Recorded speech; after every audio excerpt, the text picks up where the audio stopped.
When Project Slayers was released, the game only had 4 breathing styles and just 1 map. This is the evolution of Project Slayers. The game was officially released in July the 15th, 2022. And it was an immediate success, reaching over 100k players in the first day. Back then, the only breathing styles and blood demon arts were wind, water, thunder, insect, blood, reaper, tamari, and arrow. And there were only 7 different katanas. And besides that, the highest level you could get to was only 100. They also buffed and nerfed some parts of the game. Or better said, a lot of boring stuff. But before they actually released a massive update, they added 3 new items. The stylish mask, the stylish Hayori, and the fox mask, which were obtained from chests. I do not know why they added them already, but I guess they couldn't wait until November the 5th, 2022, because that was the moment everything changed. This update added a lot of stuff, like when you reached level 50, you could go to the Uruhana map, which included a lot of bosses, like Akiza,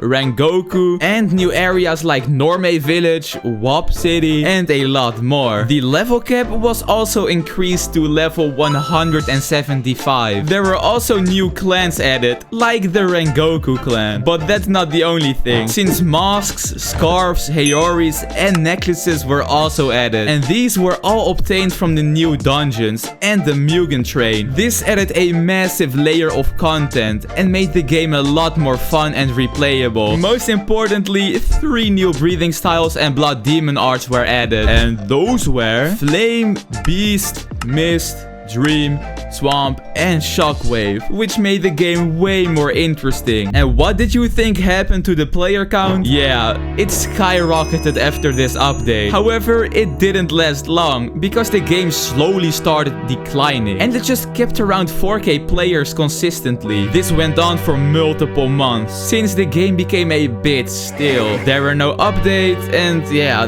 there were bug fixes, but that's kinda boring. Everyone was just waiting until the new update would be released. And luckily on the 13th of March, update 1.5 was announced, and the player count started slowly rising again. And on May 19th, update 1.5 was officially released. And this added 3 new breathing styles, and it also added new blood demon arts, like snow, sound, and ice. And one of the best things so far, the trading system was also released. This made collecting items a lot more fun and easier, so you didn't have to grind for everything. And the Uruhana map got 3 new areas: the Sound Cave, Snowy Place, and the Devour's Jaw. Devour and Polar Gear also had been released, giving people new weapons and sets to grind for. The maximum level cap was also increased to 225, which we know to this day. There were also a lot more bosses added, which gave the skills for the specific blood demon art and breathing styles. There were also a lot more things released, but that's just boring and I'm not going to talk about that. But because of this update, the player count almost reached 100,000. That's like more than 2, I think. But there's also a dark side. When the game was at its peak,